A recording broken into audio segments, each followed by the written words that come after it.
இப்ப ஏன் ஜாதகத்தை எதுக்கு பாக்குறாள்? என்னண்ட சொன்னத எல்லாருக்கும் புரிய முடியாது சொல்லுங்க. நீ உத்தியோக நிர்பந்தம் காரணமா பல 1000 வருஷம் புதைஞ்சு கிடந்த இந்த சவக்குடியில எல்லாம் இறங்கி இந்த எலும்பு மண்டபோடு இதையெல்லாம் தொட வேண்டி இருந்ததா கேள்விப்பட்டேன். மொகஞ்சதாரோன்னா அர்த்தம் தெரியுமா இல்லையா? தெரியும். வேலைக்கெல்லாம் தெரியாதே. மொகஞ்சதாரோன்னா செத்து போனவ மேடுன்னு அர்த்தம். ரைட். சோ அந்த தோஷம் தான் இப்படி படுத்துறது. இதெல்லாம் விஞ்ஞானம், மருத்துவம், மருந்து இதுக்கெல்லாம் அப்பாற்பட்டது. பகவானுக்கும் அப்பாற்பட்டதோ? அப்படி சொல்ல முடியாது. அதுவும் சொல்ல முடியாட்டா எதுக்கு வந்த? புறப்படும். டேய் ராமா, குழந்தைய வையாதாள்.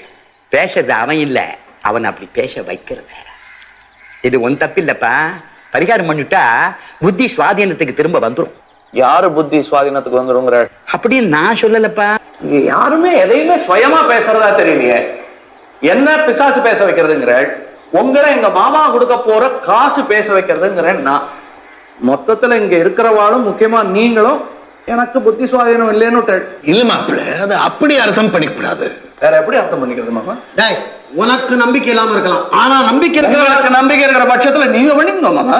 பாருடாப்பா, நீங்களா நடந்து வெளியில போறீங்களா? இல்ல ஆரம்பா வேண்டாம்ப்பா, புரிஞ்சு